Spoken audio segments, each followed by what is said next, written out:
Very good morning to you. Thank you, as always, for joining us here on Global Television. This is how we say welcome, very especially to Global Morning of today. As always, we're pleased to know that you made that very important decision to join us here on the program. I am Uyi Agmofwegbe.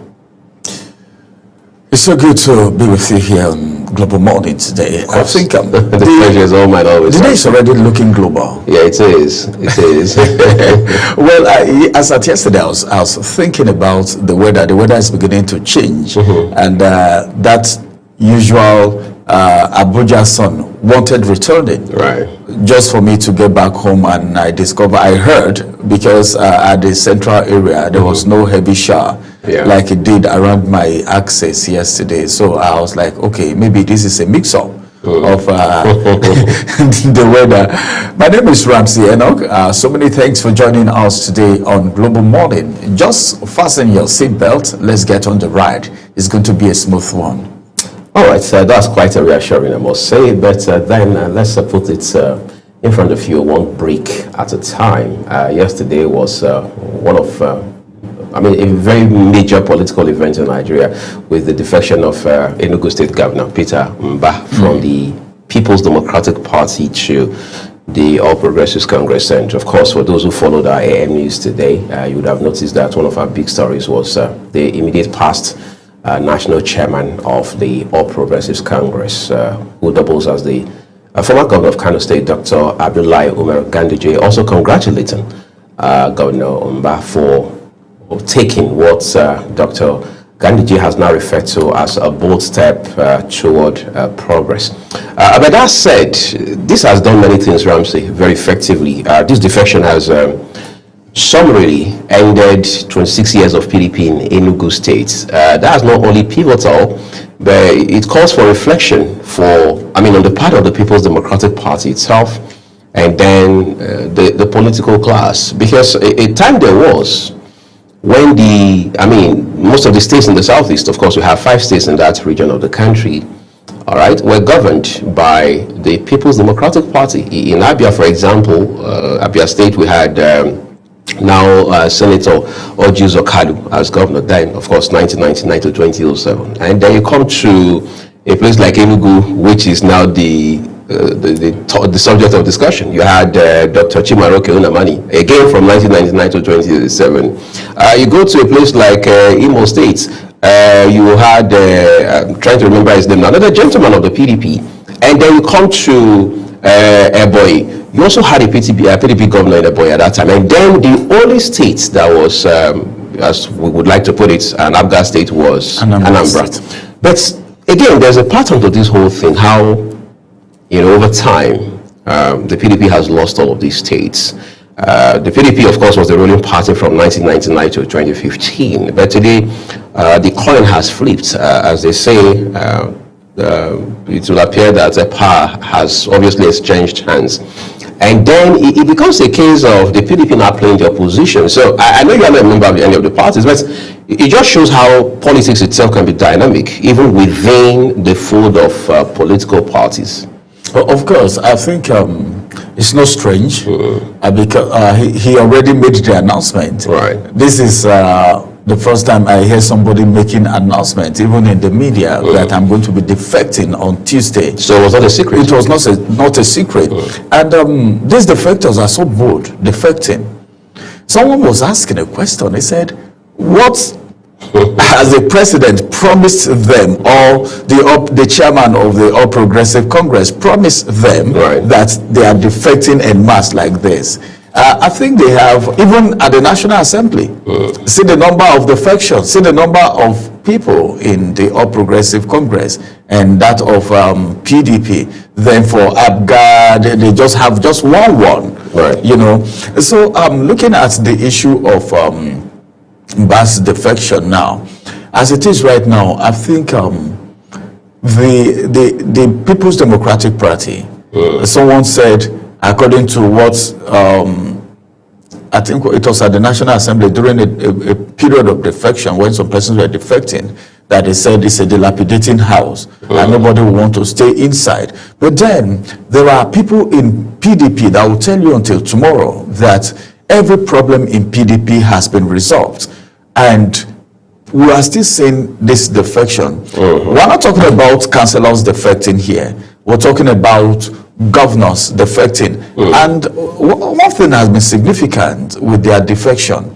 Remember in Akwa Ibom State, when Umar was defecting, he said, well, all his cabinet should also, if you want to remain in his cabinet, then you have to defect alongside with him. The same thing, the same message Mba is also preaching.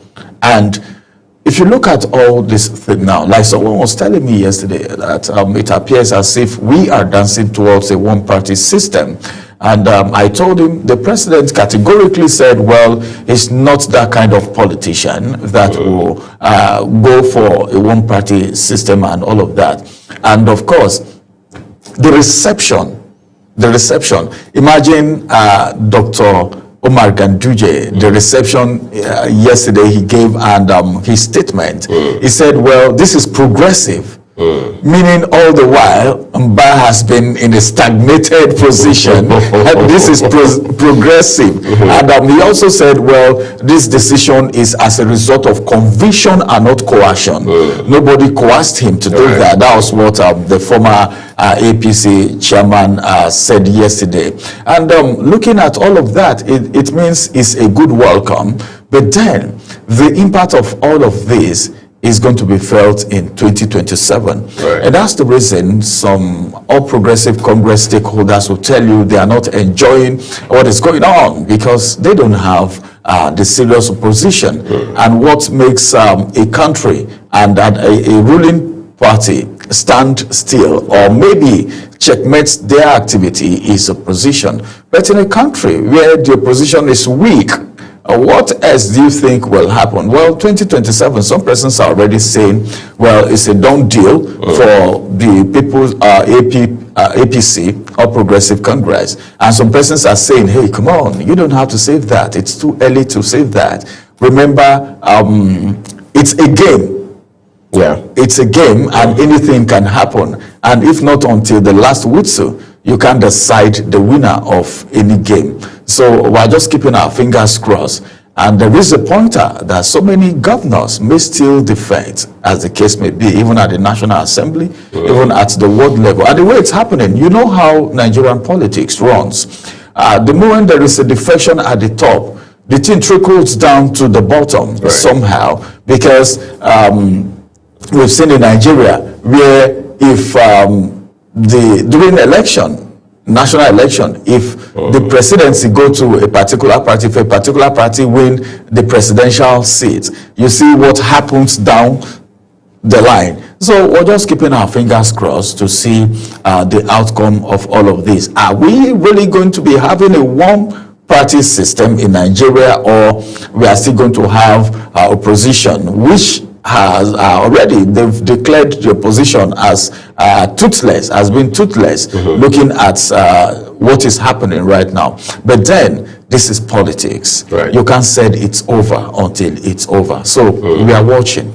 You know, while we're watching, there's something that is a bit hilarious, even though it's quite a message, strong message being established, where Dr. Ganduje says in his congratulatory message to Governor Peter Mba of Enugu State that, suggesting that before now he was connected to rural electrification, but now he has decided to connect himself and the state to national grid. Yeah, that sounds very hilarious to me as I was reading the message last night. But what I also see here is that, like you mentioned in passing, opposition needs to ramp up its efforts. Yes. Opposition needs to be a bit more focused than it is right now. Then we must also define what exactly constitutes an effective opposition party.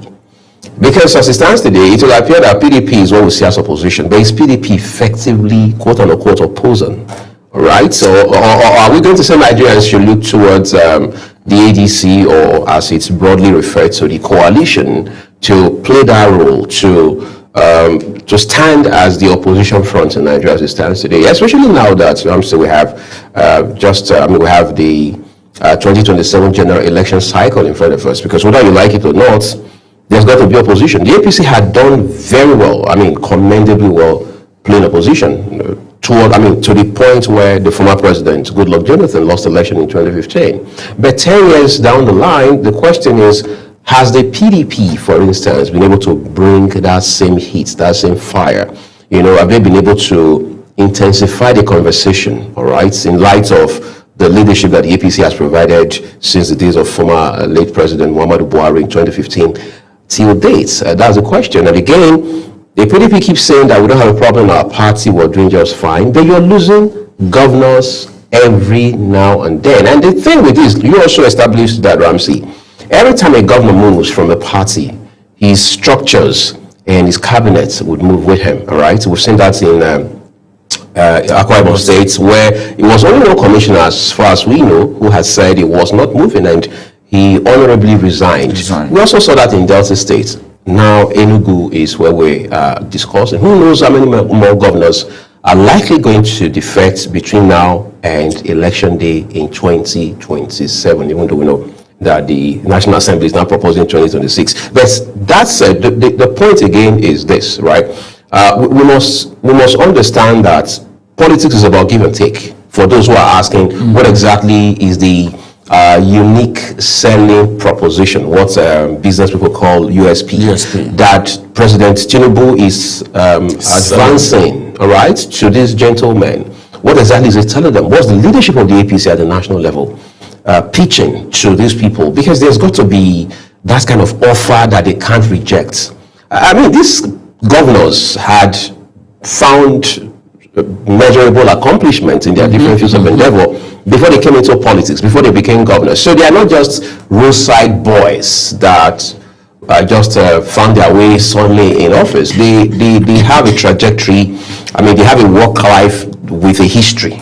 All right, so it's going to take a lot of convincing for you to be able to pull them away from a party as established as the PDP into the APC. So there must be something the president is doing. There must be something the APC national leadership is doing. And I think we're going to see that effect play out again and again and again until election day. I think you said it all. This thing is about interest. You must know that. Right. Nigerians are even aware that people who go into politics, they go there for personal interest. First, the first thing is personal interest. And that's why when they go there, you shouldn't expect anything reasonable from them in the first maybe 1-2 years, except for some that they are different anyway. They are different. And one amazing thing, like you said, is the fact that these people who go into politics are not poor people. Some of them are well-established businessmen and women. They have the money.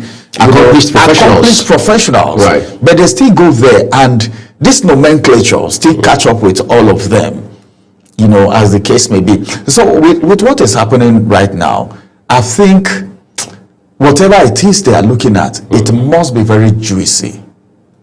And it may not be far from retaining their positions again in 2027. Maybe, who knows? You know what it means? When Nigerians, not just Nigerians, Africans get into power, there is this quest to remain in power, if for life, if it's even possible for life.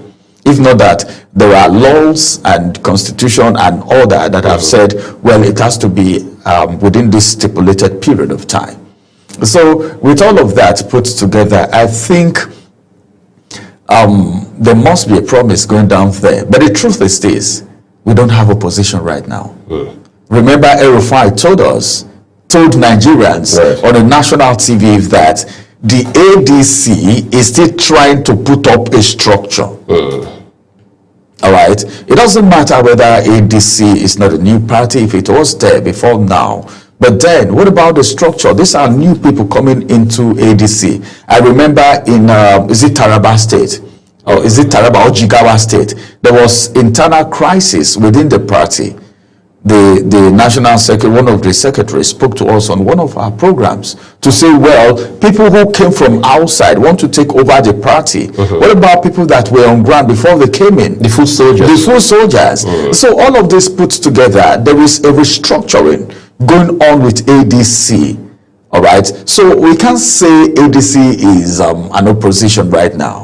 And if you want to talk about opposition, the truth is this: you can't fight. It's difficult to fight what you have, what you yourself instituted. Right. Because these are people moving from one party to the other. You were in APC before. You said one or two things when you were in APC. Now you move out of APC, maybe because of the personal interest we talked about, or maybe some things didn't go down well with you, and now you want to be an opposition. It will be difficult to an extent. So as it is right now, PDP is struggling to oppose. What we see PDP do most times now is criticism. You see Atiku say this, the federal government this, the president this, and all of that. That is not the kind of opposition we're talking about here. Criticism is different from opposition.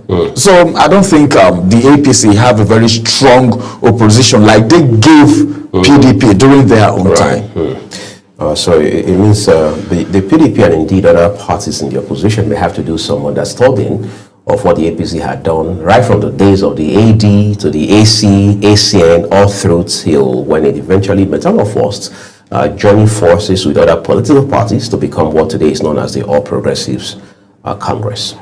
We're taking a quick break, everyone. When we return, we'll bring you big headlines from across Nigeria's national newspapers.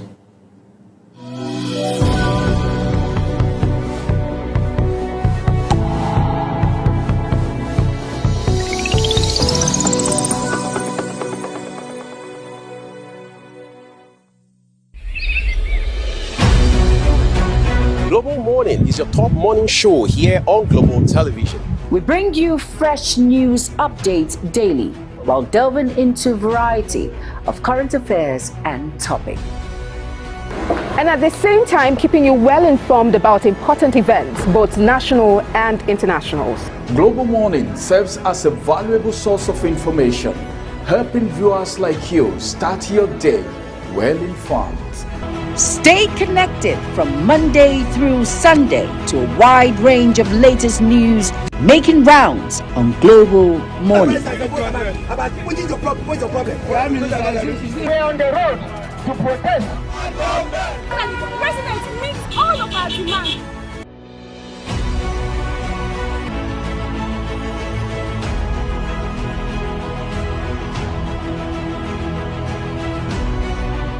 This is Global Morning.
Global Morning is your top morning show here on Global Television. We bring you fresh news updates daily while delving into a variety of current affairs and topics.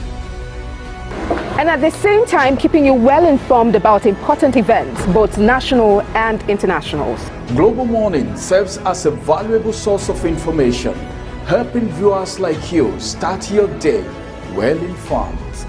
Stay connected from Monday through Sunday to a wide range of latest news making rounds on Global Morning. We're on the road to protest. The president meets all of our demands.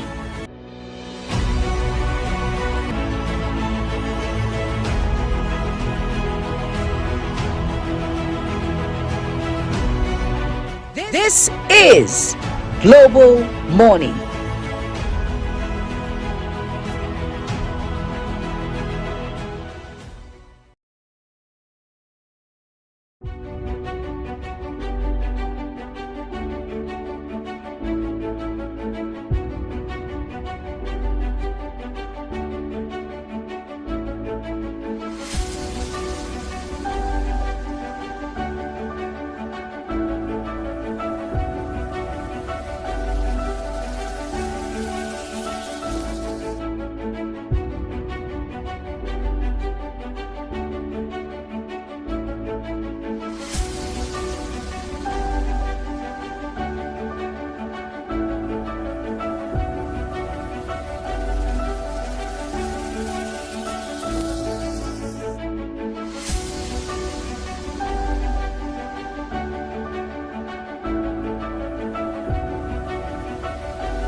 Now let's quickly take you to the national dailies and see what the papers are saying, beginning from the Punch newspaper this morning, where we have some very striking headlines. The first one that I will be taking from the top left-hand corner is about the ailing Minister of the Economy, all right?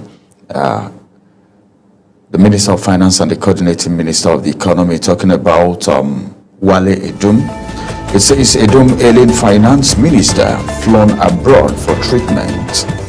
Court adjourned suit seeking to stop PDP convention. PDP, well, I don't want to talk about them now. A strike. National Assembly wades into ASU and federal government's disputes. Enugu Governor, 3 Kaduna reps dump PDP for APC. Okay, now to the big story. The big story says marketers blame depot as petrol nears 1,000 naira per liter.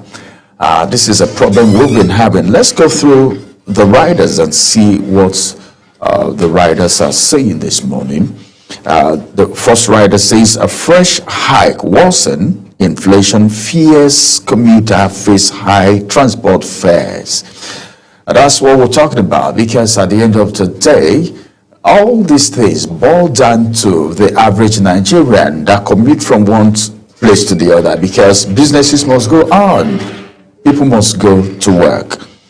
Another rider says Dangote targets 600 million liters supply to stabilize markets. Accords mount for government intervention. Experts query deregulation claims. Those are the riders from the big story. Now, let's move to the next story, which is about INEC. Acting INEC chair outlines plan for Anambra poll. Okay, we're still waiting for the confirmation of Mopitan. That will determine whether or not Wamuche will be the one to conduct the Anambra Ofseco election. Now to the next story, which says Ekiti poll. APC adopts consensus as Oyebanji's rival withdraws. Details you can find on page 53 of the Punch newspaper. A court orders exhumation, autopsy of Afriland Tower fire victims. Okay. Tinubu hails Eagles as Osimhen fires Nigeria to World Cup playoff. Well, my office was agog yesterday, as a matter of fact, because of that match. A lot of people never saw it coming, because we've never had it that rosy in Uyo, the Gospel Akpabio Stadium recently, but as it is. Yesterday it was a different ball game. In fact, from the beginning of the game, as soon as we got started, I know all Nigerians were surprised when that first goal came from Osimhen. Then he netted the second goal. And of course, the third one came. And after Onyeka came in, he got us the fourth goal. And of course, the road is a little clear, right, but we're not there yet. All right. So, but then Nigerians will tell you, well, nearly doesn't kill a bird, right, but at least it counts for us. Defeating Benin Republic yesterday is a plus to the Super Eagles, right, because, you know, our former coach is the one coaching them now. And of course, South Africa, even though they already qualified, they didn't smile yesterday. They trashed their opponent 3-0. And of course, for Nigeria, what was even good for me is the fact that the 4 goals were unreplied.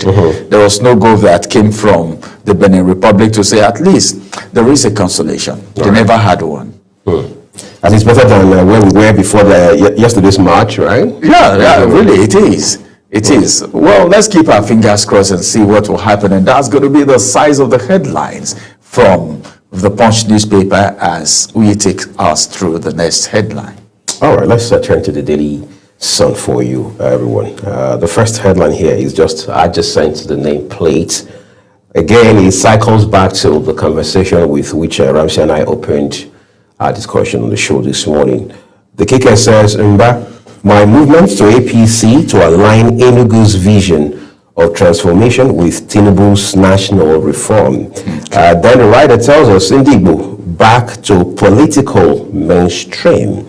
That's according to the Vice President, Kashim Shettima. Of course, there was a beehive of activity in Enugu yesterday, as expected, and Global Television will be bringing you all of those details in the course of our broadcast today. The Star headline says, PDP leaders fight in courts over convention. Ryder tells us, Damago legal advisor clash over cancel representation. We made to understand there was heated arguments between the national chairman of the party, Ambassador Damago, and the legal advisor who said, based on the party's constitution, he should be the one to determine legal representative for the party. But the chairman, on his part, also thought, given his position, it was his place to make that call. But the PDP shouldn't make a bad situation worse, I guess. Let's look at headlines on the left side of the paper. Reps wade into FG ASU dispute. NLC issues 2-week ultimatum to federal government. Hopefully, all of this wading by the House of Representatives will make a difference for the better, because the strike has entered its 3rd day as we speak. Halts dirty money influx. IMF warns Nigeria, others. dirty money. Electoral reform. ADC rejects proposal to hold elections in November 2026. Well, that's why it's a proposal, so everybody can continue to lend their voice to it and also provide or present a counter proposal. Says it would undermine governance in Nigeria. FG issues new tertiary institution admission guidelines, and we expect tertiary institutions across the country to comply squarely. Incidentally, those are all the headlines from the Daily Sun this morning. Time to flip to the New Telegraph. All right, let's quickly move to the New Telegraph and see the headlines that we have right there. From the New Telegraph this morning, beginning from the top of the paper, the story says IMF expresses confidence in Nigeria's economic trajectory. Okay, one writer to that story raises country's growth to 3.9% in 2025, 4.2% in 2026. The second writer says Cardoso projects trade surplus at 6% of GDP. That's the kicker. Federal government, GENCO's reach agreement on 4 trillion naira debt payment. All right. This one says Christian genocide allegations. That's the kicker. Senate sets up 12-man committee. One writer to that story, and it says reps reject U.S. claim. Details you can find on page 2 and 9, and the picture of Akpabio is right there, like you can see. 2027, that's the kicker. APC not relying on governors to win presidential poll. I feel like taking that again. APC not relying on governors to win presidential poll. This is coming from Oji Kalu. And one writer to that story which says he was mocked when he joined party. Okay? And Tinubu, that's the big story now. Tinubu secures fresh $2 billion investment in offshore gas projects. Some writers to that story records $8 billion commitment in energy sector. Nigeria needs $23 billion to end energy poverty, says Shetima. That's the vice president there. Admission. Mathematics no longer compulsory for art students. Federal government is the one saying that. Okay. Abbas leads negotiation as reps move to end ASU strike. I don't know if this decision is going to weaken our education system. The art students don't need mathematics. Is that good enough? I don't know if that is good I enough. think it's almost becoming like the other proposition the other time by former Minister of Education, Professor Mauman, who had mooted that idea, which some people say was a policy proposition, that until you are 18, you can't gain admission into the university. All right. And then, of course, we saw the debate that went on across the country and even beyond. So we're probably at that point again. For some people, it's pretty much like the line of least resistance, as they say, which means it makes their academic work easier. After all, I don't need to bother my head about math or mathematics at O level, or when I'm writing the Joint Admissions and Matriculation Board test and all of that. But the question is, does it cause any academic setback or any intellectual disadvantage for the candidate or for the students? And if it does, in what specific ways? We must, as I say, put it on a scale and see which outtips the other. That's true. Well, it doesn't sound too good for me, Right. because, like you said, it's going to be disadvantage to some persons. You see how the country is running. We've seen art students working in the banking sector. We've seen art students going into tech. You see, we've seen people diversify, doing something different from what they studied in school and all of that. This could be an impediment to some person's talent. And let me not even talk about career now. Right. Some people's talent. Well, let's see how this is going to go. Abbas leads renegotiation as reps move to end ASU strike. Anambra Guba, we've delivered all non-sensitive materials for poll. That's INEC making that statement there. And then just one writer to that story, which says Tinubu asks Senate to approve Amopiton Omidan as new INEC FCC heads. 3 and 4 is where page 3 and 4 is where you gave that. World Cup qualifier, second chance for Eagles as Osimhen's hat-trick fires Nigeria to play off. Okay, Mba's defection to APC reintegrates Ndigbo into mainstream Nigerian politics. This is coming from the president himself.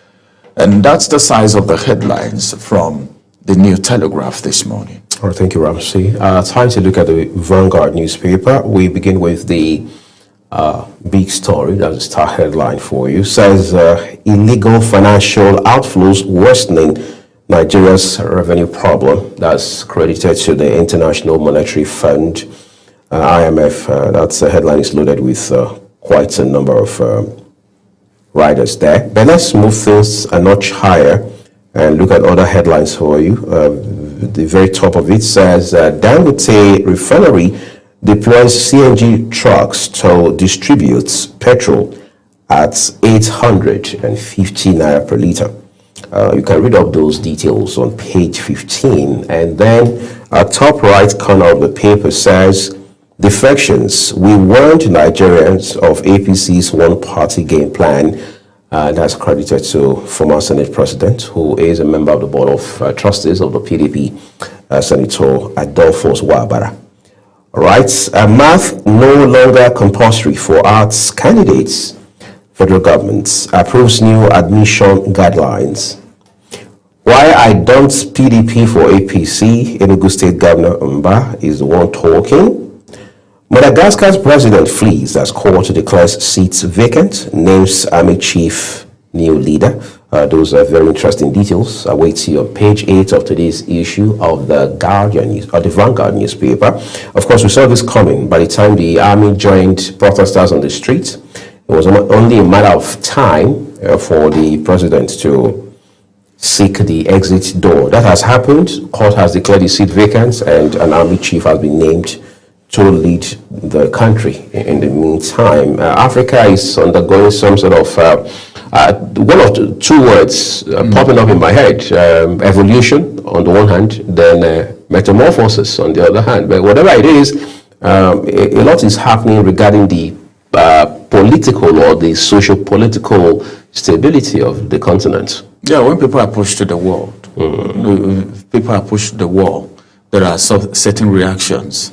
And what even amazes me is the fact that the military had to join in the protest, right, too, you know, and as it is right now, they had no choice than to just vacate the seat, you know, just escape for his life. Because one, your life is more important than whatever position you're holding.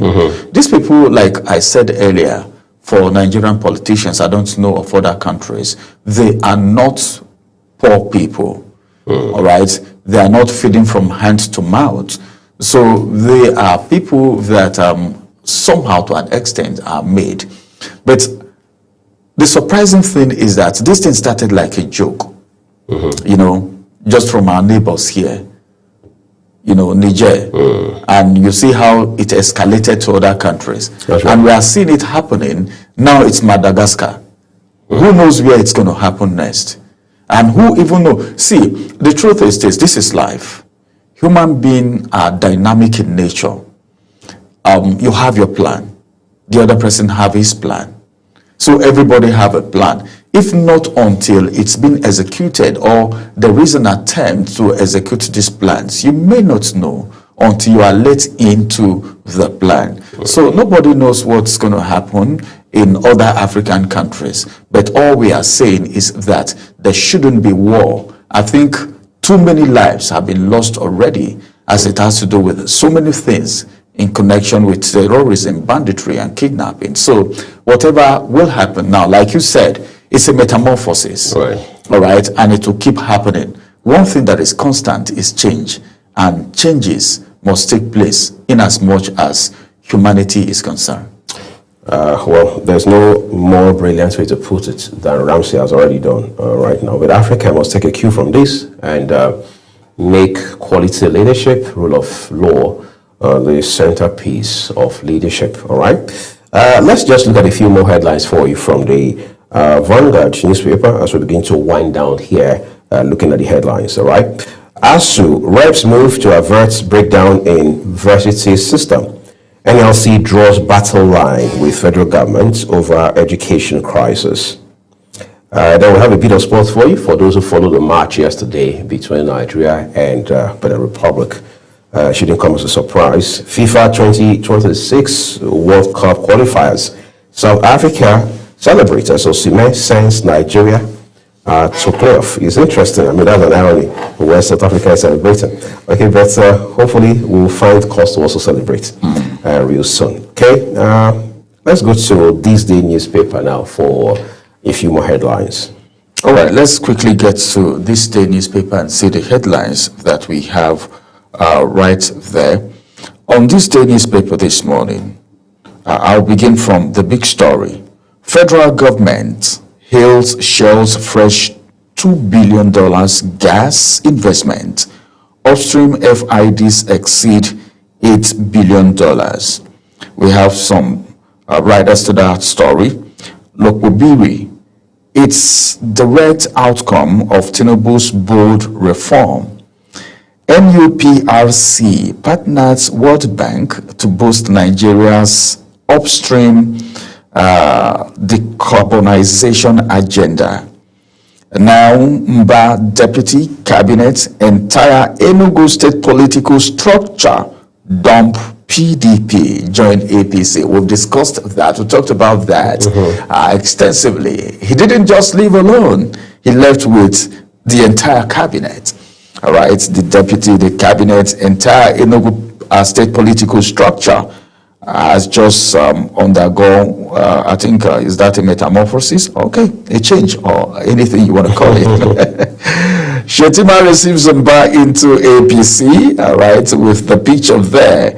And of course, we have this one above the nameplate which says Jim Ovia named doing of Nigeria banking industry at the NGX closing gong ceremony. Jim Ovia, that's the CEO of Zenith Bank, the chairman of Zenith Bank. All right, those are the headlines from this day newspaper this morning. All right, incidentally, it turns out that's what we're living it with the papers. As always, we encourage you to please, by all means, get to read all these details for yourself to help you find clarity regarding the direction of news today and beyond. All of the headlines we brought to you today, as we do every other day here on Global Morning, are exactly as published by their respective publishers. Global Television or the team here on Global Morning does not in any way contribute to them. We're taking a break. When we return, so much more on the show for you. Do stay with us.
Global Morning is your top morning show here on Global Television. We bring you fresh news updates daily. while delving into a variety of current affairs and topics. And at the same time, keeping you well informed about important events, both national and internationals. Global Morning serves as a valuable source of information, helping viewers like you start your day well informed. Stay connected from Monday through Sunday to a wide range of latest news making rounds on Global Morning. We're on the road to protest. And the president meets all of our demands.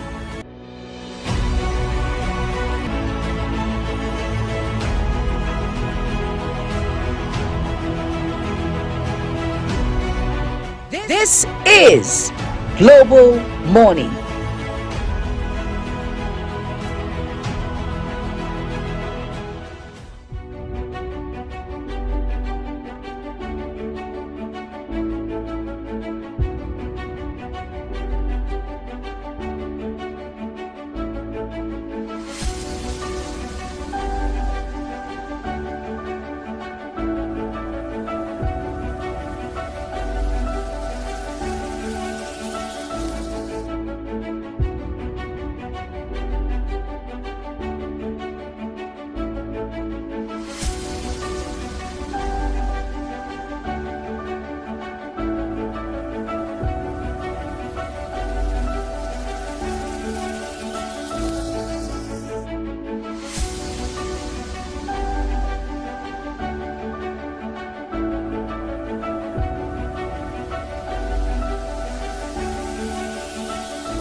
Global Morning is your top morning show here on Global Television. We bring you fresh news updates daily while delving into a variety of current affairs and topics.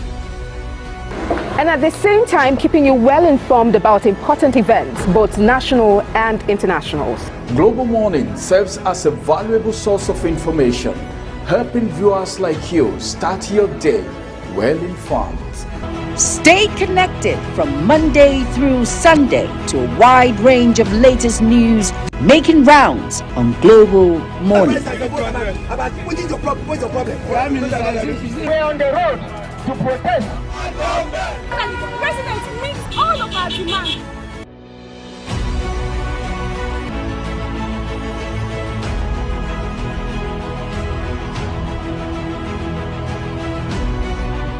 This is Global Morning.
Global Morning is your top morning show here on Global Television.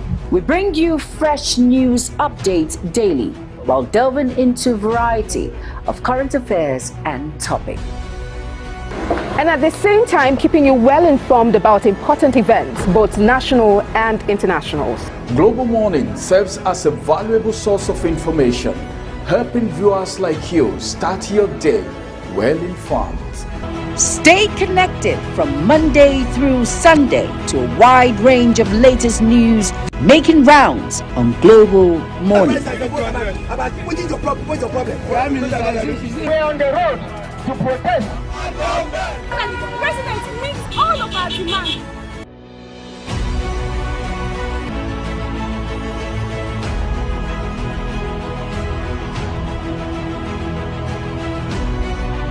This is Global Morning.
President Bola Ahmed Tinubu's presidential pardon has raised a lot of controversies. The clemency, everything around the action he took, has generated a lot of controversy from different quarters. Everyone have their opinion, and you know this is Nigeria. Whatever happens, especially from the top, people have one or two things to say about it.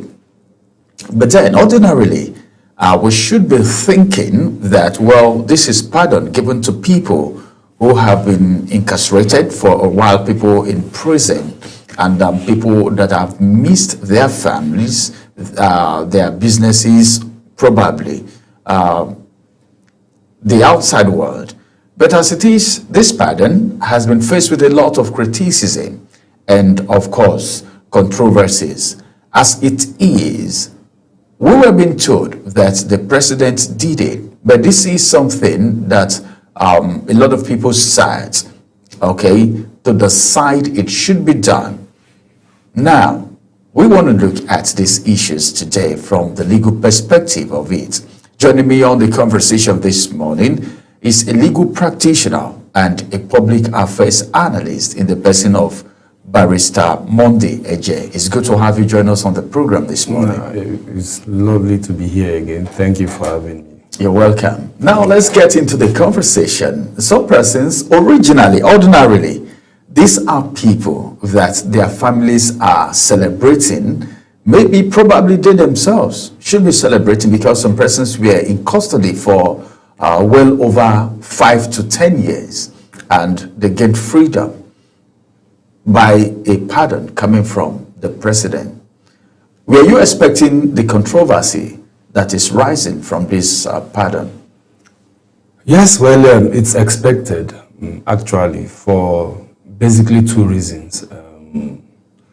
Number one of the reasons is in the political circles, the number one rule for them is if you are not in power, anything the person or the party that is in power does should be criticized, in quotes. I won't use criticism because most of what we do here is basically not criticism. Must be vilified, must be condemned. So based on that, there is nothing any government in power will do that those who feel their opposition party or the main opposition party or voices in opposition should speak good of. Then number two, yes, the composition nature, the predominant nature of offenses that you have there, and some of the personalities that were granted that amnesty or pardon is another reason why, it's expected that there should be voices against those on the list. But if you want to take it legally, you might not necessarily need to say a word about it, because there are constitutional provisions and procedures for this exercise.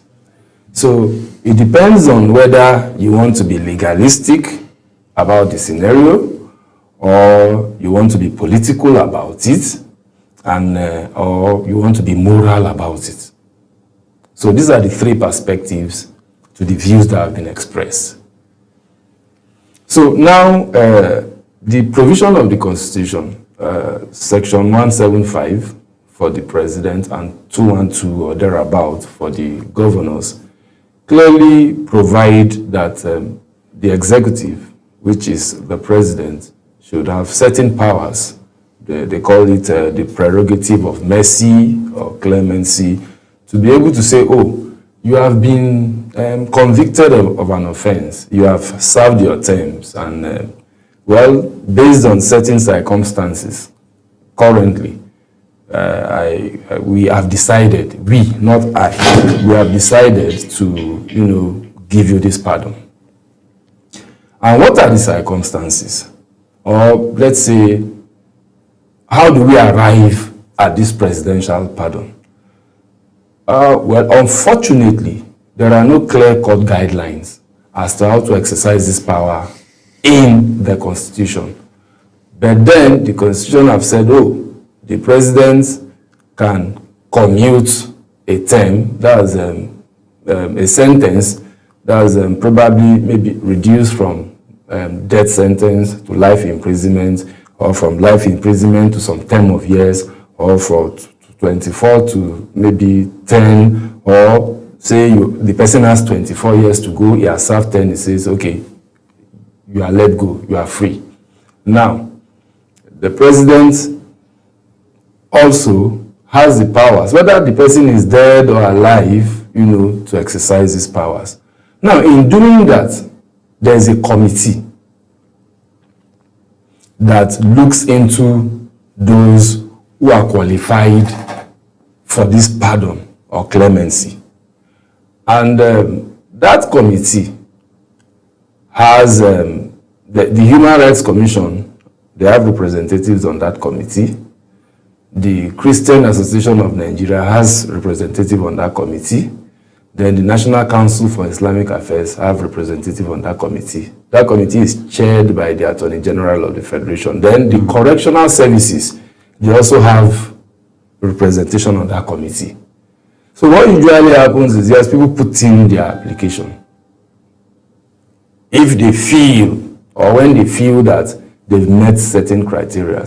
And what are some of the criteria that they've put in place that they look into?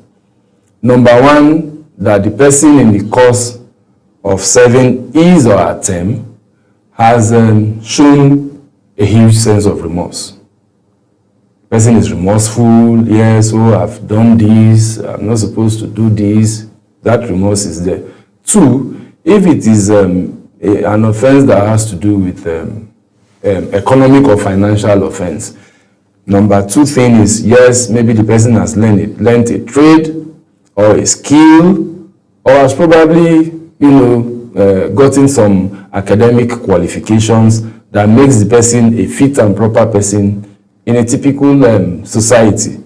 And one of the other important criteria is that, yes, this person haven't met this skill, the standard of this skill, haven't had some academic qualifications, haven't been remorseful, is psychologically okay and prepared to face the society, to face the outside world. And then definitely we all know that these criteria, these conditions that we have just listed, we all know that the only people, the only group of persons or the institution that can testify in that regard that this person has met these 4 basic conditions that I listed are the people from the correctional services. That's the Nigerian prisons, what we used to call Nigerian prisons before. So, which means that the first onus, the first institution that triggers that has put in place or put forward anybody at all for consideration is the Nigerian Correctional Service. They will prepare that report on each of those individuals, presenting them to the committee that these persons have now met these conditions. Mr. President, please consider them for pardon. Now, if they have done their job, and if they feel that, oh, these persons are qualified, they put their names there and they submit to the committee. The committee looks at it and approves it. Recall that we mentioned some key institutions that have representative on that committee. When they are done with their work, the Constitution says that the Council of State comprises of the 36 states in this country, their governors, with the president will sit over that list and also determine whether or not the president should give it. Though the Constitution has vested him with those powers,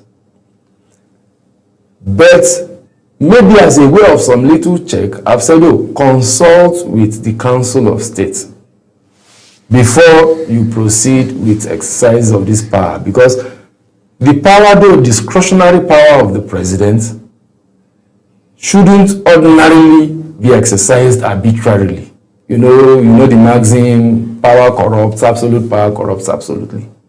So now, to ensure that there is no absolute corruption of that power, in quotes, these things were put in place. In other words, that list, technically and legally speaking, does not emanate from the president. But whatever happens in this country, people blame the president. It emanates from the correctional services. We are going to get to the political aspect of it. We are just discussing the legal aspect of the scenario. So that is the procedure known to law. Now, the issues that will now arise is, if you have more than 70-something names on a list and you present it to the Council of State, these governors, they have a lot of things they are thinking about, ordinarily speaking. Mm-hmm. They won't sit down and start vetting the details of a 170-something list, as if that's what is of utmost priority to them from their individual states. When you see them come together like that, what most of them are thinking of is the road construction they need to do for them, how the council should approve 1 or 2 federal projects, and so on and so forth. Not to begin to bother themselves with the nitty-gritty and details of. And that is why it's very important for the correctional service to do a proper job of it. Then the committee to do a proper job of it. I'm not saying that, politically speaking, that list cannot be influenced. It can be influenced. In fact, I'm not saying this is what happened, but allegedly, the president can also have interest in granting pardon to 1 or 2 persons, and then give his push to it technically. The man in the correctional service will not say no to the president. He will definitely have the name and then prepare the reports in supporting it. I'm not saying that is what happened, but it can happen. It's politics. It is his power. Now, each and every of these governors too could have an interest. And once they have an interest, they will go that route. It's political. If you're in the good books of the powers that be, you can get your person out. The man in the Ministry of Justice could also have some interest. So is the controller, the CG, Controller General of the Correctional Services or whatever, could also have an interest. So this angle of it now is the political aspect of the whole exercise. What we discussed before this moment is the legal perspective to the exercise. But now this is the political aspect. These are the political realities. But we can only express opinions on these issues. We are not sure, it's not certain that, oh, Mr. A influenced this list or added this name or that name, Mr. B did this or did that or did that. But the worry for me basically is this. Yes, you cannot technically blame A or C and B for that. You can't say, okay, oh, the buck, I won't place it on the president. Absolutely. If Mr. Correctional Service has done his work properly, the president is what they brought before the president, that the Council of State, that they will look into and so on. It's easy to say that. But then, from what we saw on the blog or website of the State House, where we had all of those lists and a summary of their offenses, it means that I can conveniently reach the conclusion that when that list was presented, this summary at least came with the list.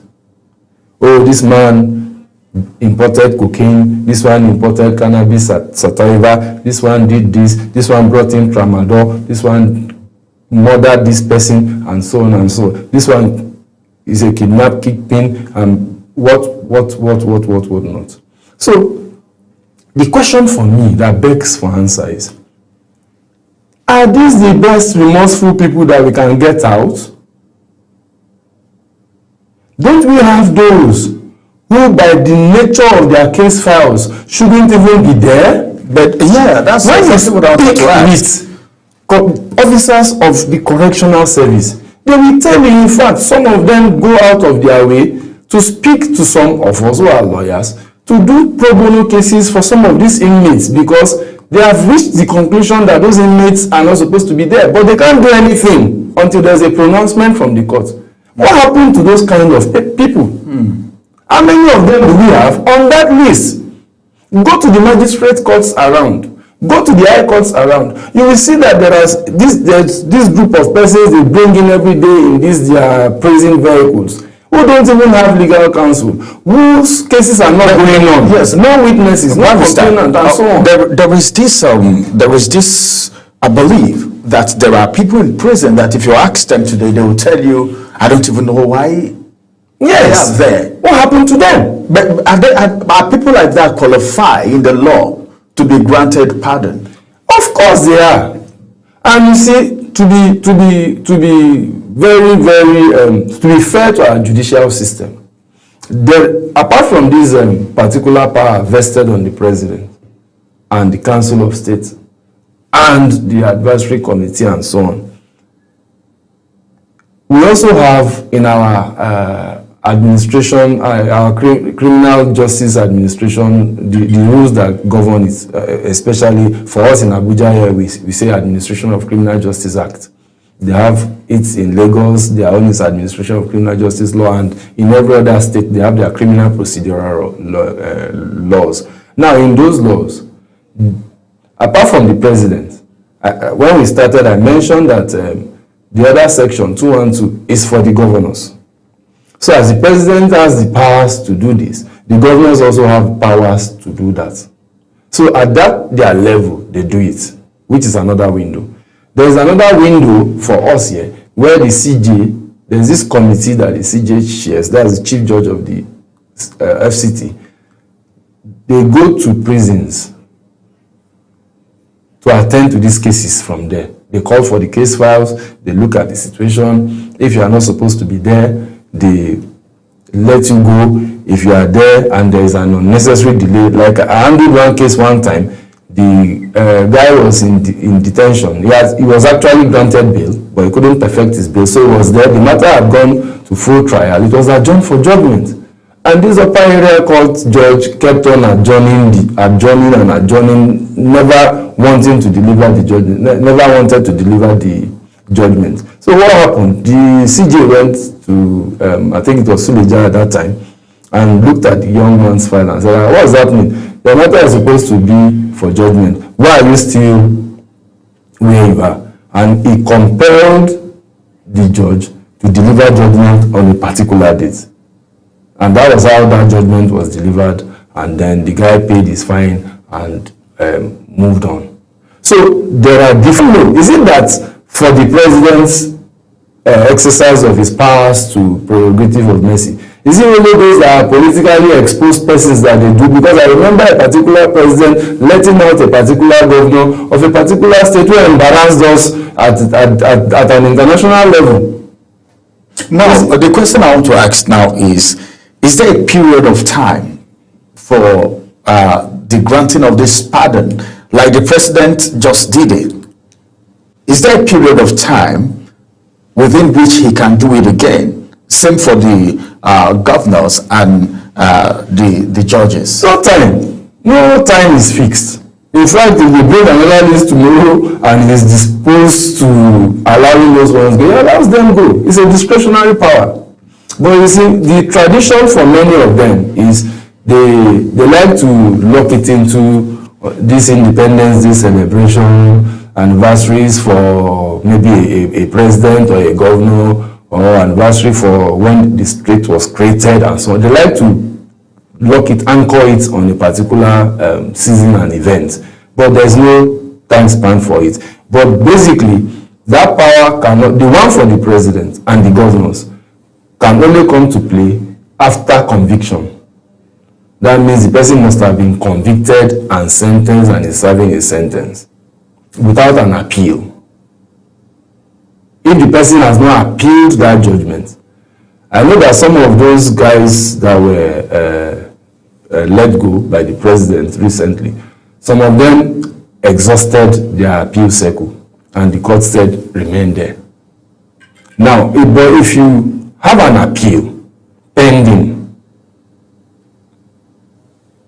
what you can do is, if you are qualified for it, maybe if you have pushed and then they said, okay, we are giving you the green light, we can possibly let you go. You will withdraw your appeal. They will let you go. Now, the one for the CJ does not need to be a post-conviction process. It doesn't have to be a post-conviction process. It is a procedure that can be handled as the matters are ongoing.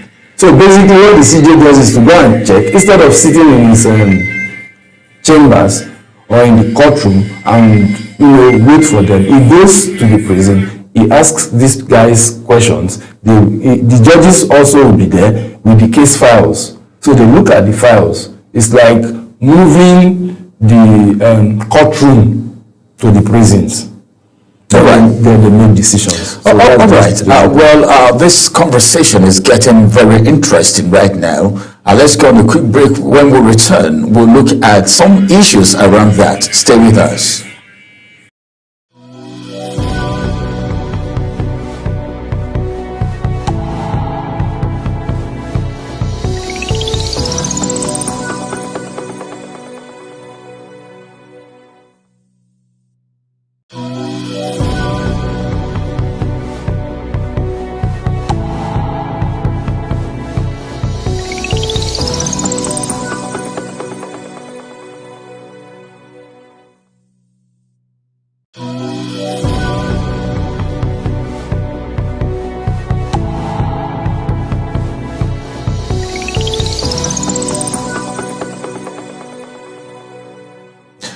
Yes, of course, the controversies arising from the pardon, presidential pardon granted to inmates in different correctional centers in Nigeria is what we are looking at right now. Tinubu's presidential pardon has raised a lot of controversies, and who else do you think can talk about this if not a legal practitioner? And we're already talking about it.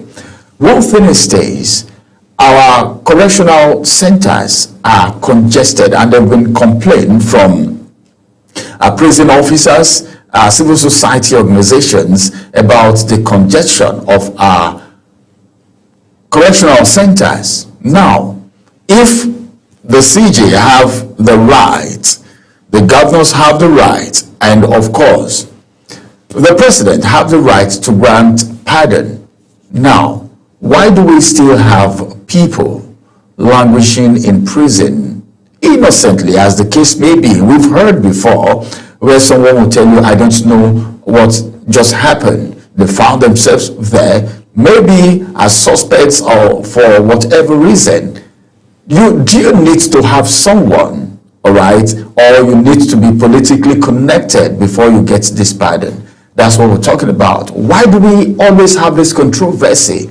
People asking questions, people not being satisfied with the pardon granted, whereas some people said it is supposed to be a thing of joy. And that's why we have a legal practitioner talking to us on this matter today. There was a statistic that was put out, and some persons gave the percentages, said, well, people that the different offenses, the percentage of people that were released, and they said people convicted for drug-related cases have the highest percentage. People who committed murder, genocide, and they just name it. And people were saying so many things. Now you were saying something very vital, that it doesn't have time, all right? No timeline for this pardon to be carried out. Can it be advised? Because sometimes, like you said, the people we have, talk about governors, like you rightly spoken, maybe they may not even go through the list, to do the proper finding, the researches that they need to do, maybe because of commitment or maybe other assignments that they need to carry out. Now, is there a way that they can be advised and say, do this or do that? And who is in the position to do that if there is one?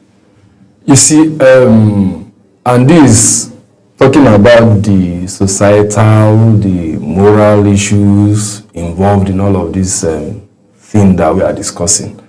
Now, we've talked about the legal, we've looked a little bit into the political, we'll look into the moral issues involved. Now, the moral issues involved here are as follows.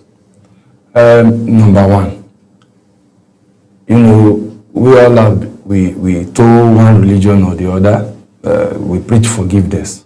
And then some people will tell you, oh, if they have been forgiven, if they said they are remorseful and they have been forgiven, who are we? If God forgives, why can't we forgive? Why don't just we forget about the content of the list and say, oh, they are repentant ex-convicts. They are repentant ex-convicts. I can no longer call them convicts because of the presidential pardon. Why don't we just leave it at that? It places a moral burden on you. If you say, oh, you are a Christian, you are a Muslim, you teach forgiveness and so on and so forth, for you to begin to insist that people must suffer in perpetuity for offenses they committed and for some suffering they have already gone through, you should allow them go. Now, it's convenient to put in that moral argument. Now, another moral issue, which is the negative side of it, is this. The bulk of the time, in most cases, I don't want to say 100%, those who come out, whose names are contained on those lists, are those, one, who either have the political connection, high-powered one, two, who have money, serious money, three, those who have a combination of both.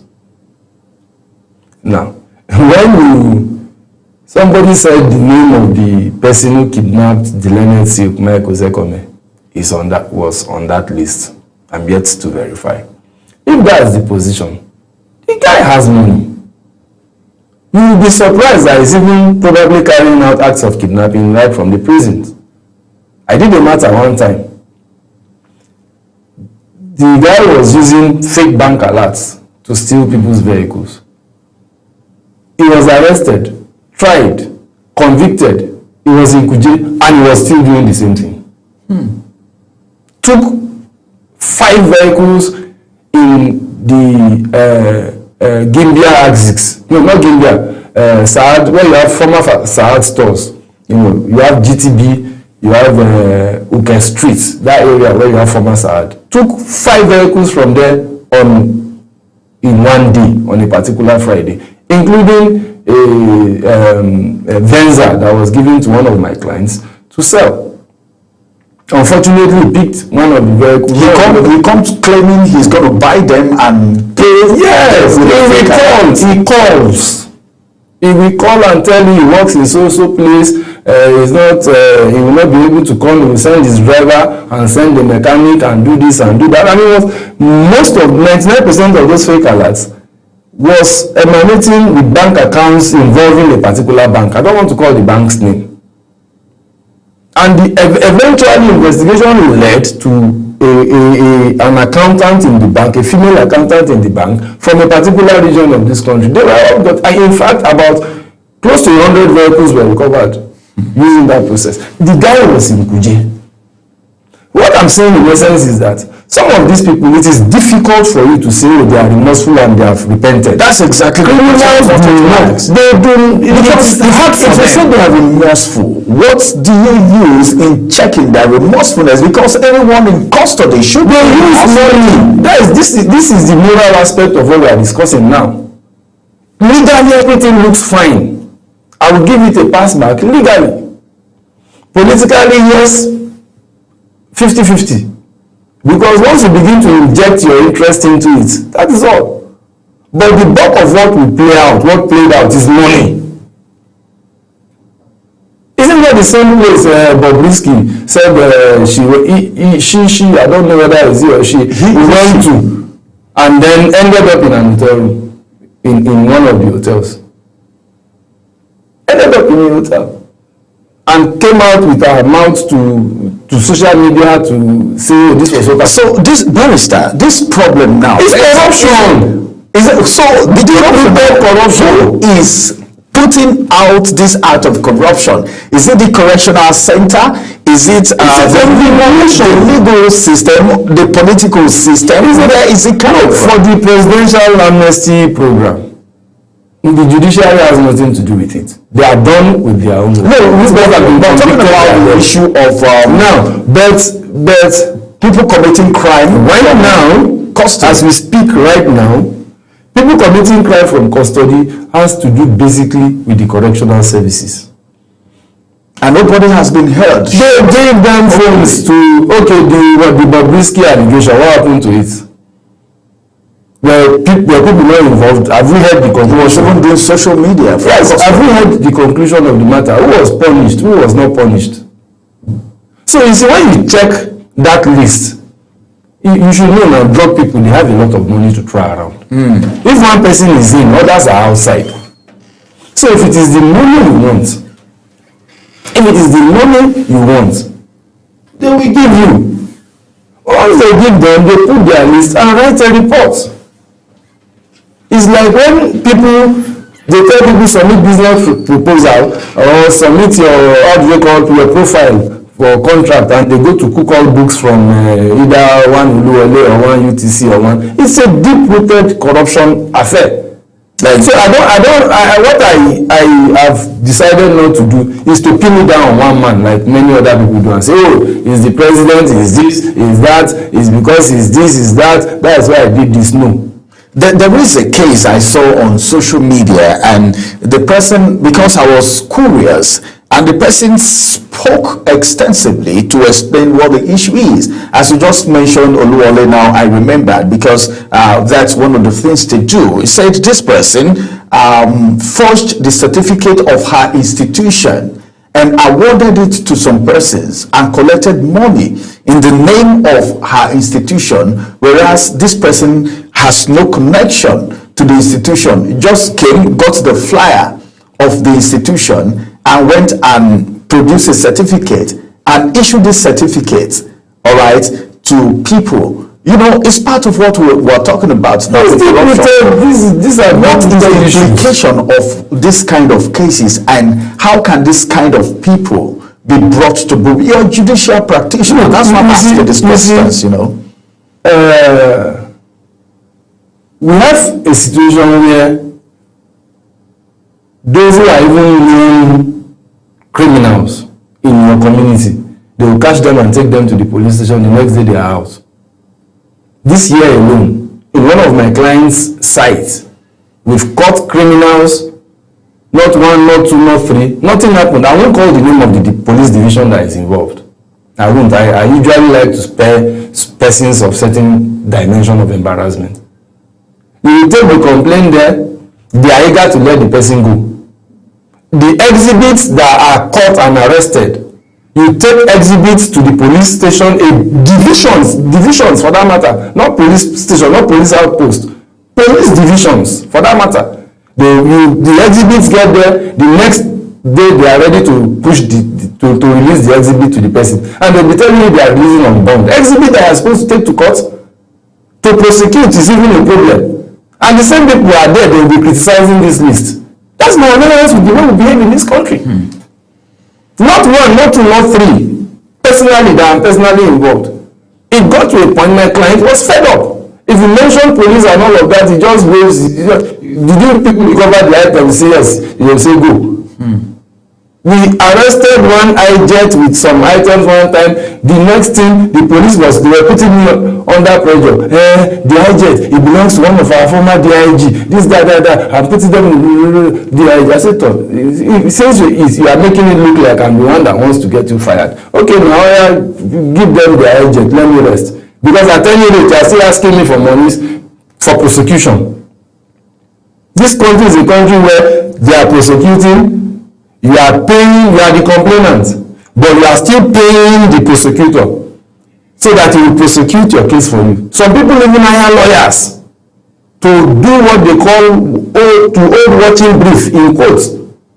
A phrase for me or a clause for me that doesn't have any place in the judicial system. And they sit down because they want to ensure that their cases are not compromised. So we can go on and on and on. There are criminals everywhere.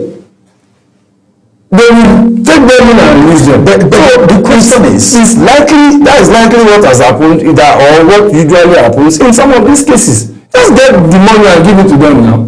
That's all. So now, maybe Evans's name is not on the list because he's still facing. I think some arm of his trial is still ongoing. Maybe his name would have been there. But once you pay, they give you now. It's just what is happening. If not, how do you describe this kind of list? How? From a moral perspective, how do you describe it? And you say, I want to begin to wonder. I think we need to know the names of these other agencies or institutions, whether religious or secular, that are involved, that are in that particular committee. I think we need to even know them. This is a big issue. Yes, because they have to vet the list. We saw the percentage right now on the screen, and of course you can see the crime and the percentage of people that were released. And look at, for instance, the presidential pardon by a crime category. You can see drug-related offences, 70, and that is like 40%. And you see illegal mining offences, 34. Ramsey, see that? You see that number one that is there? Yes. We clearly give you a comfortable landing in the hypothesis that money played a role. High political connections probably played a role in that. But the people now, number two, because in this chain that we have seen now, doesn't make the highest form of illegitimate earnings on that chart you are seeing are the drug-related people, followed by the illegal miners. They are the ones, these two categories, they are the ones making on that chart, they are the ones who have the highest form of illegitimate earnings. But as it is right now, looking at this is something that is done. The people involved in this are not people that are poor. So don't you think this might sound like an allegation if you say money have exchanged? I know some of them there, maybe individually, you might not trace much to them. But some of them are foot soldiers for some cartels and organizations who will push these resources around to get these things done. But this issue now, as it is, do you think anything can be done? Is it possible for someone to rise up today and say, well, I'm an undercover, I want to do a research? Can anything be done? Pardon has been pardoned and it's coming from the highest authority. No matter what people say, no matter the controversy, do you think any controversy is going to hold water here? Well, there will always be controversies. But the thing is, maybe I will rephrase, can the world or even the country be a better place? That's the question for me. Because all what we are discussing is applicable across the board. Across board is applicable. That somebody did not do drugs or and was arrested and convicted does not mean that person is also playing or discharging the proper role he ought to discharge in the society. For example, those who sat on those committees, the correctional service people who prepared those lists, who agreed to be compromised, assuming somebody compromised them from top. They are part of the issues. They cannot be exonerated. The family members who pushed, who have been pushing, there's a particular one right from the point of trial they have been pushing. They pushed and pushed and pushed and pushed. The judge refused to be compromised. They went on appeal. The appeal hit them mad. In fact, that their own is the most controversial one today. And here they are. They got it through this presidential pardon thing. Nobody knows who they met in the chain of those that are involved. There is this, I've once had a conversation with a legal practitioner, and he said something that there is this saying that the judicial system is corrupt because it is more like the highest bidder getting the right judgments. And I asked a question. I said, then there is this saying that the judiciary is the last hope of the common man. I'm saying this now because a judge is also involved in the committee, headed the committee.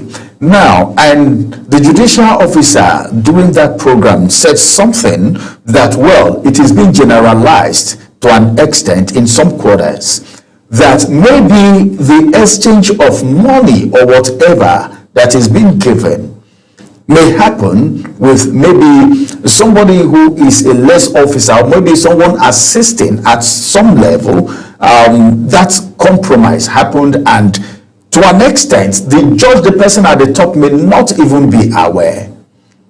Now, let's come down to this. Do you think this allegation, now I call it allegation because it's not been proven, it's been, as people are alleging, that probably maybe money may have exchanged hand or whatever may have happened, that is allegedly because it's not proven, and we wouldn't want to take that now, but then as it is, do you think that can happen, and maybe the real actors may not be aware that some subordinate or some persons working with them may have compromised at some level? Is it possible? Well, like I said, with respect to the particular topic of discourse, the judiciary has no role to play. It's strictly speaking an executive arm affair. But that does not mean that the committee was headed by... No, the committee is being headed by the Attorney General of the Federation. And the Attorney General of the Federation is not a judicial, is not a judge. Because once we mention judiciary, every eye is on the judges. So the judges are not involved in this particular process. However, that is not to say that we don't have bad eggs in the judiciary, like we have in every other sector or sphere. So we have, even in the chain of religious chain and hierarchy, and so you still have bad eggs there. Jesus had only 12 persons. One of them was a rotten egg, Judas. So if out of 12, one is bad, then take the figures of the judges and say, okay, for every 12 you have a bad one. We are not saying they are saints, but there are very serious and diligent, hard-working, trustworthy judges.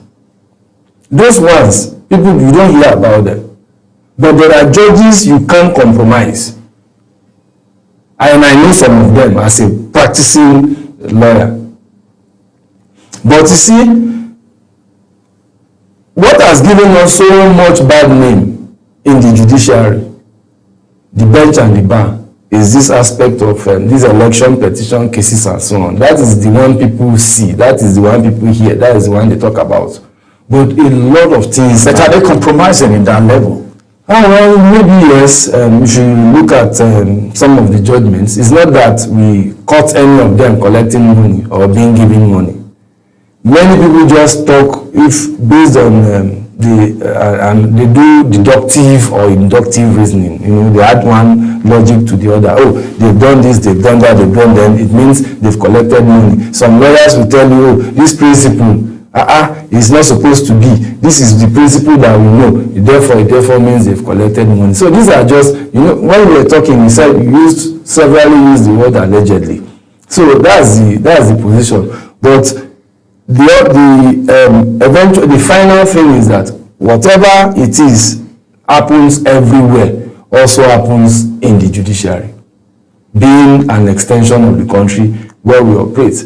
But you see, people must learn to, and I keep telling people, some people will say, oh, the bulk rest or lands or is on the table of the president. Why didn't he say no to this? Why did he not say no to that? Or the president influenced this? Because people are banding opinions up and down that yes, the rate for the drug-related issues is because they have been accusing the president of being a drug baron and what not.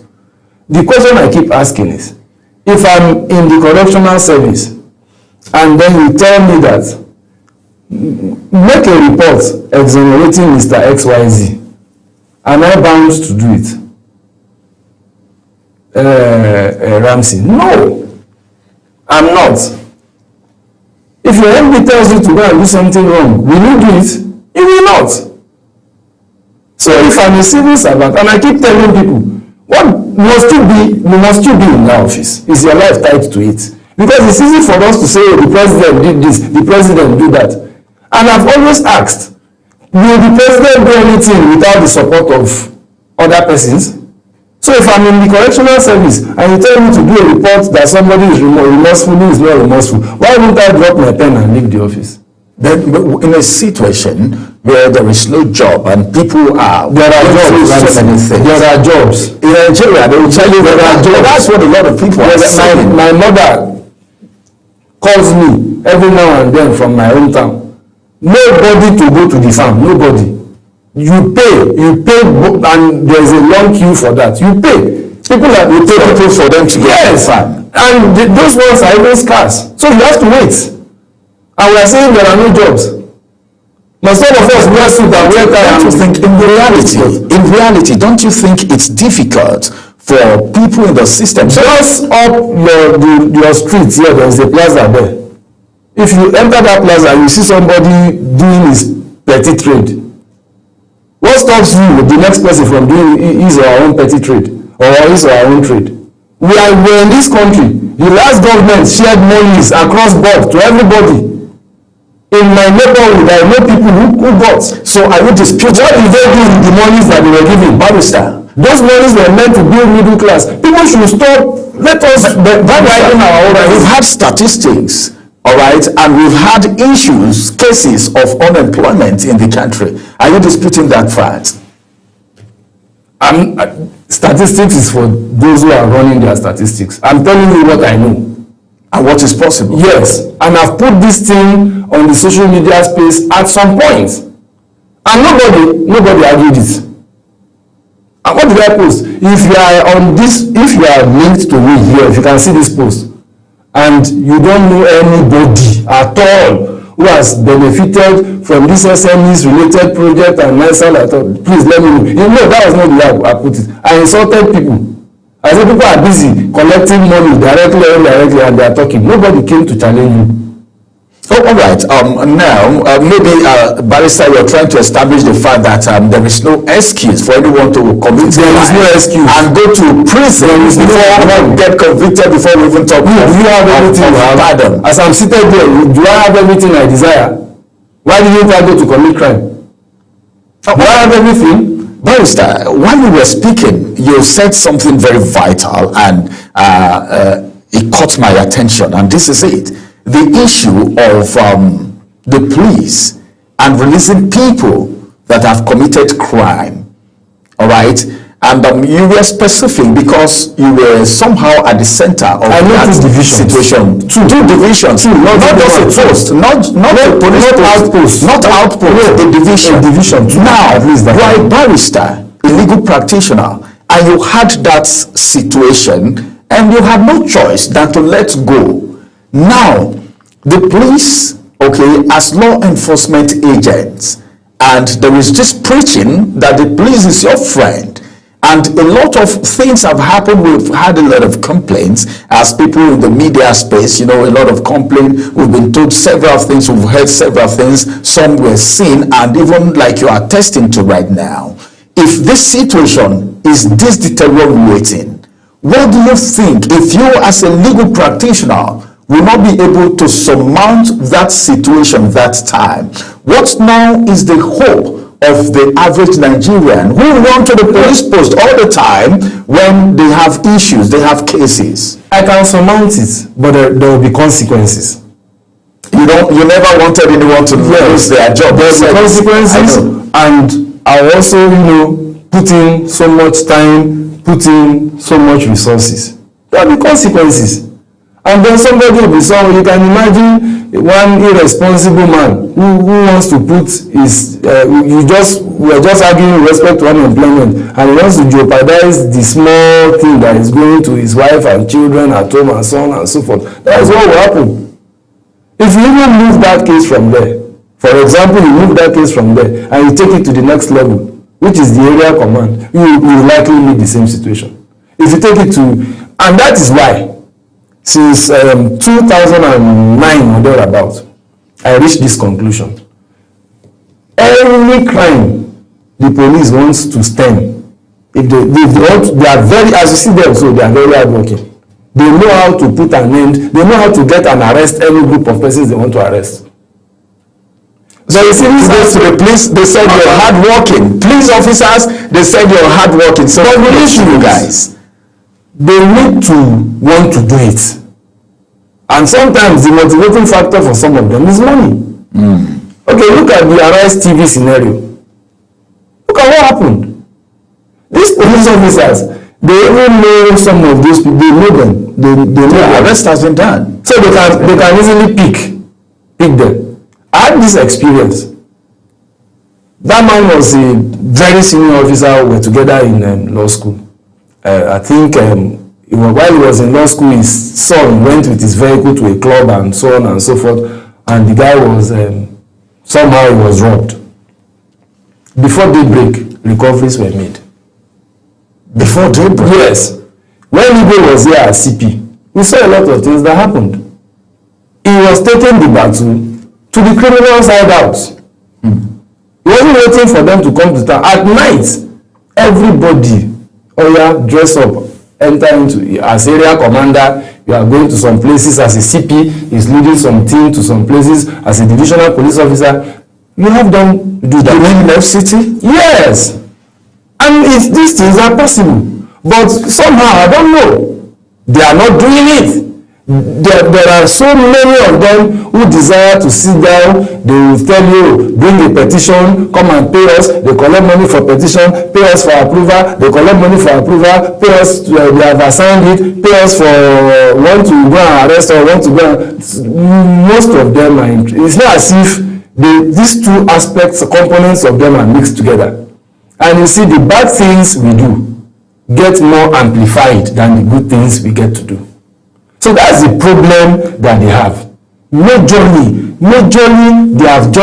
they are just refusing to do their job, to get their job done. But they can do it. They can do it. Now, Barrister, as it is, you said something very vital while you were speaking. The reason why we're talking about this is because we're talking about the pardon granted by the president. First of all, a crime was committed, and these people were convicted, and they were in custody before this pardon happened. What we're talking about right now is how this crime can be prevented from happening at all. If we don't have criminals and convicted people, we won't talk about pardon. Now, so many times, the easiest and fastest place people run to in Nigeria here is the police station.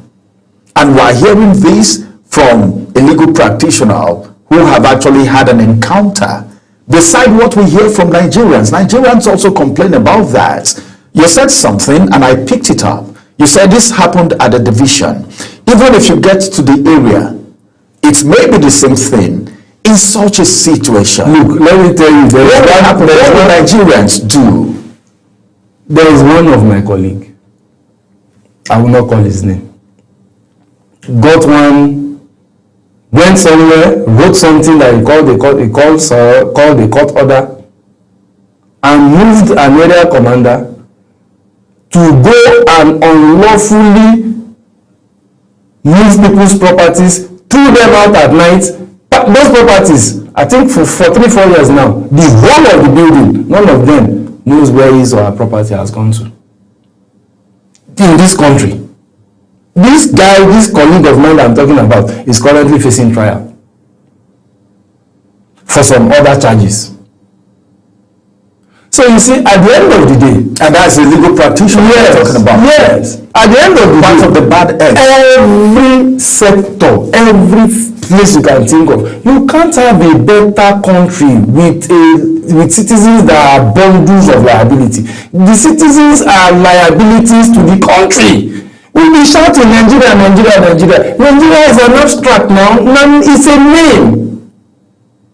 It's a name. The real Nigeria are the people. We can't be bad people and expect good outcomes. It's not possible. So if anyone say Nigeria is bad, the person is He's still saying that the people of the country are bad. And that is just it.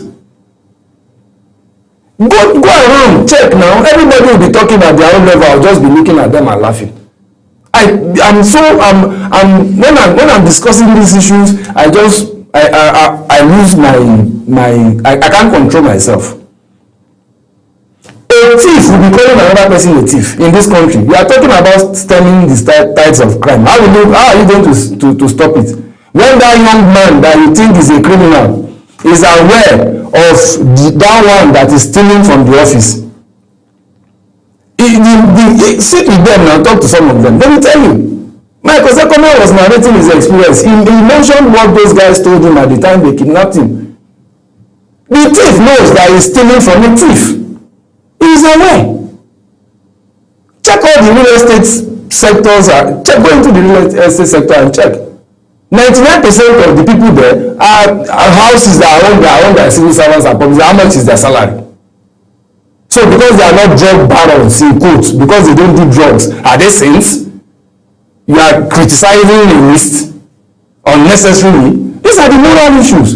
Many people even criticize this list, they are not supposed to, they lack what we call the local standard to do that. because they themselves are a problem to the country. What are we talking about? Okay, you want proper policing, okay, fine. Well, what is your budget for the police? How are the monies being spent? What have you done about how the monies are being spent? How many policemen do we even have? No, let us be fair to them. How many do we have?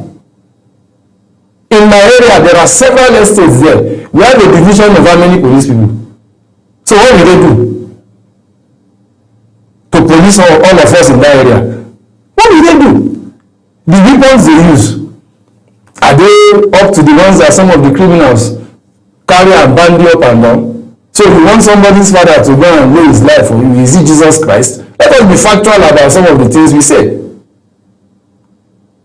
If you go to a police division or a police station and the place is fine, just know that that DPO that is there and his team have gone extra mile in quotes to make that place a little bit convenient.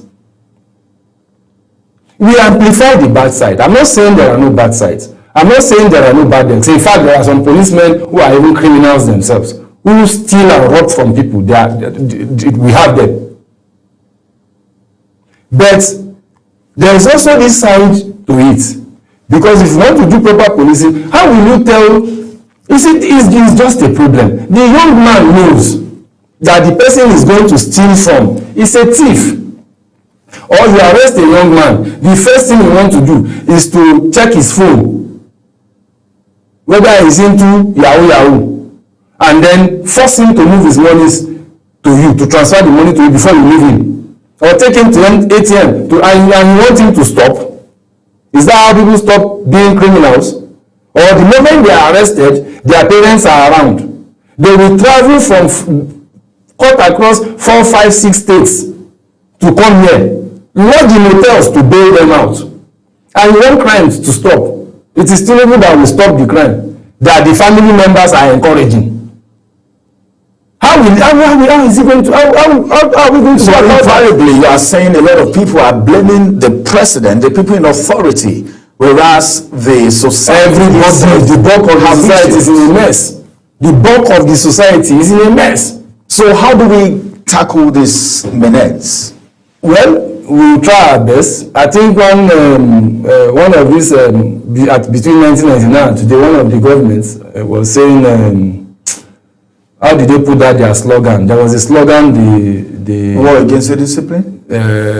No, I'm trying to recall. Maybe I'll recall before the end. But I know there was another slogan, if you see something, say something. Okay. It has to do with our psyche and orientation.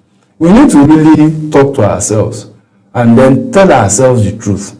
We tell ourselves so many lies on social media, on newspaper pages, based on sentiments. We just tell so many lies to ourselves. But for me, I keep telling people, I say, my father will be very angry in the grave if all he struggled to do, he struggled to take me to school. He took me to school, I'm a graduate. And then I start talking foolishly. I talk the way the mechanic talks. And I think the way a mechanic thinks. Then there is a problem. We need to tell ourselves the truth. And the truth is simple. If we don't decide to be good people, we can't have a good country. Let us not deceive ourselves. We must be good people to have a good country. So when the bulk of us have decided not to be good, somebody who has, if you want to be sincere, tell me what is the salary of a typical civil servant that you are going to start level 7. They give you an appointment and you want to get, you want to own a car, you want to own a house, you want your children to go to the best schools. Probably you want to take them abroad to go and do university or their postgraduate program, and then you enter civil service. And you are going to share testimony. You didn't enter that civil service as a gap, a bridge gap. You entered, you want to do full career. I engaged one woman that I gave lift the other day up to church gate. I didn't know she was a civil servant. We were discussing Nigerian problems, and I didn't know she was a civil servant. She was close to alighting from the vehicle when she told me she was a civil servant. And in their office, they will tell you, wait for your time. That all of them are patiently waiting for their time. Their time to do it, their time to steal. Director of finance, director of projects, the auditors, the PAMSEC. You see them drive luxurious cars up and down. Where did they get them from? Then you are casting stones. Jesus said, permit me. Jesus said, if you are without any sin or ill, cast the first stone. Can many of them say their closets are clean? All right. Finally, before I let you go now, because our time is running up. So, in a nutshell, everything that you're saying now is that Nigerians don't have the right standing to criticize the violence done by the president. Most of us don't. If you look at it, most of us don't.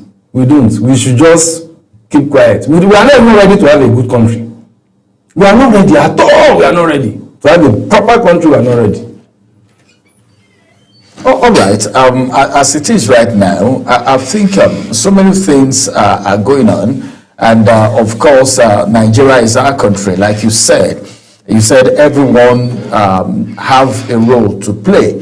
So on a final note now, before I let you go, because as it is right now, you've said almost everything.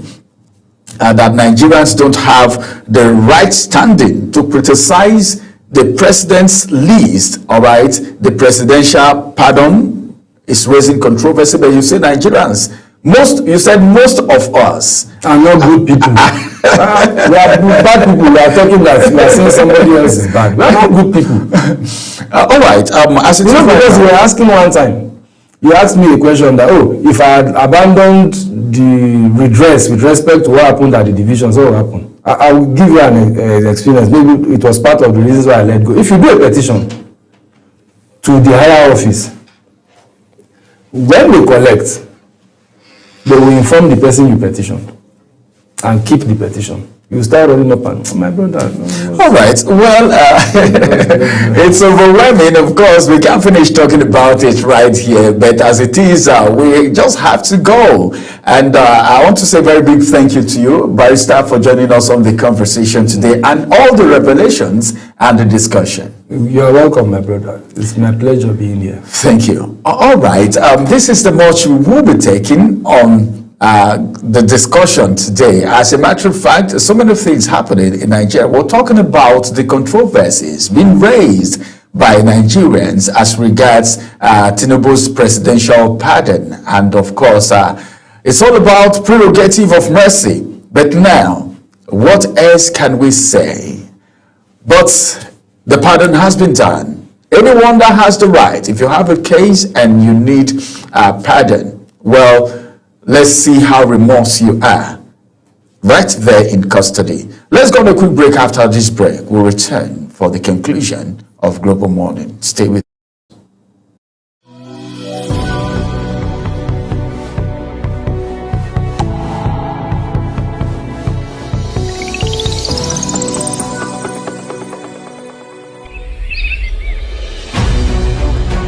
Global Morning is your top morning show here on Global Television. We bring you fresh news updates daily while delving into a variety of current affairs and topics. And at the same time, keeping you well informed about important events, both national and internationals. Global Morning serves as a valuable source of information, helping viewers like you start your day well informed. Stay connected from Monday through Sunday to a wide range of latest news making rounds on Global Morning. We're on the road to protest. And the president meets all of our demands.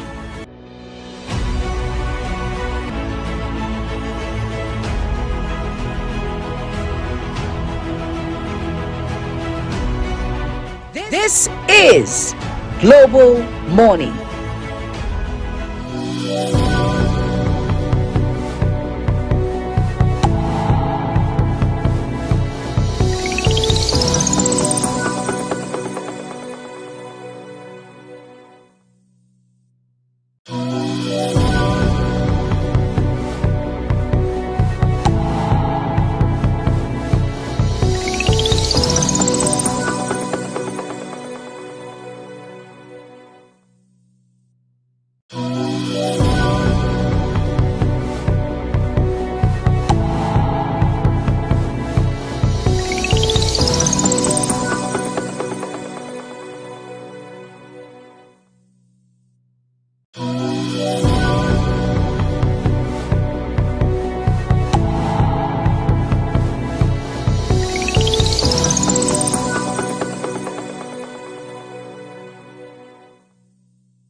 Well, as a matter of fact, what else can we say?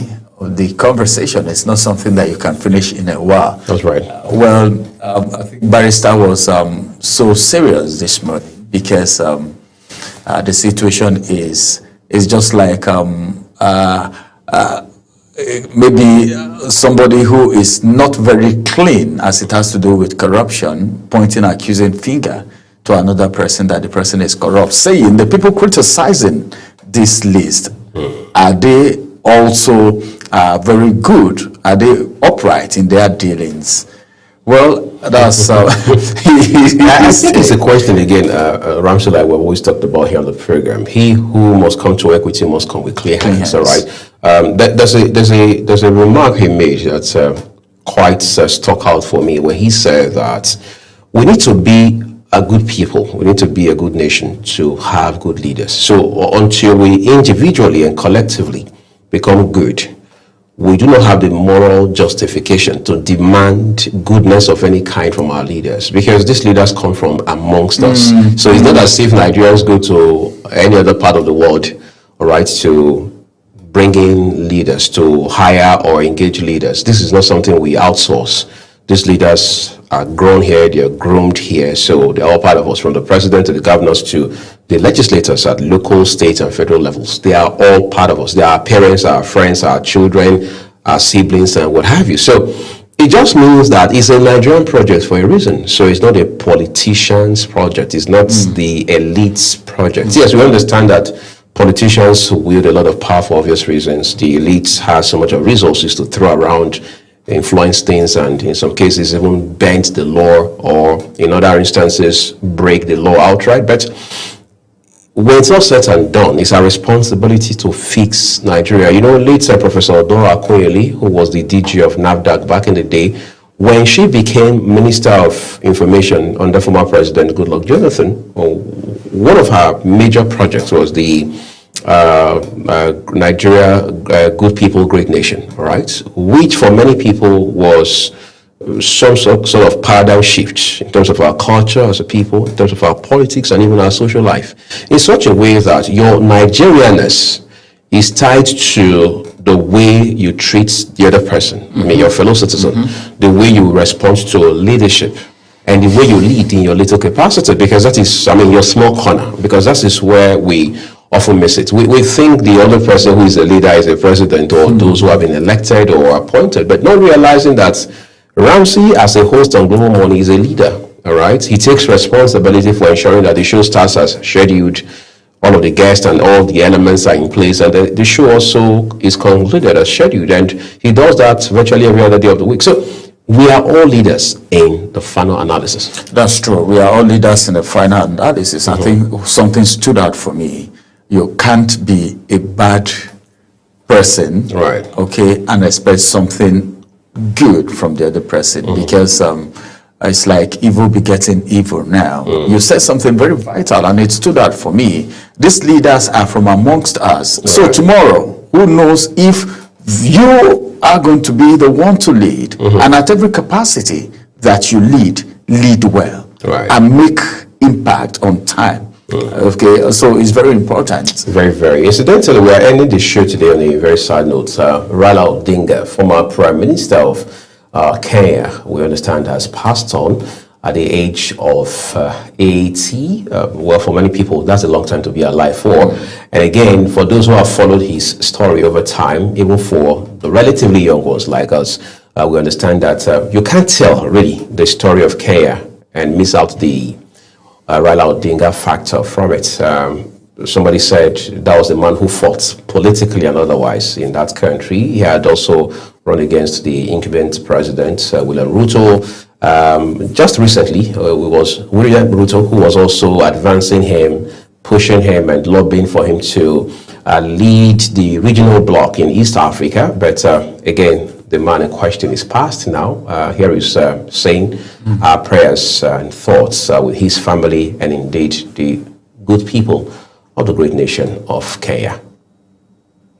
Well, that's Odinga there. Like you said, you can't write the history of Kenya without mentioning him. And I'm so glad that Ruto is even coming up to bring him to the fore. But then the bottom line is that whatever we do on earth, there is a time for everything, like Ecclesiastes has said it, a time to born and a time to die. So whatever we do, we should be conscious of the fact that one day our time will be up. So it's good to be good, because there is still life after life. Well, wonderful way to put it, Ramsey. Thank you so very much. Incidentally, our time is also up, not in this world, but on the further. I would like to say a big thank you to everyone who has been a part of Global Morning today. We're also grateful to our producers and the entire team here at Global Television World Headquarters in Abuja, Nigeria's capital. I am Uyi Agmofegbe, reminding our viewers that the opinions, I should say the views of our guests are their opinions on all of our programs. I'm Ramsey Enoch. Many thanks for joining us. We'll see you again tomorrow morning at 7 a.m.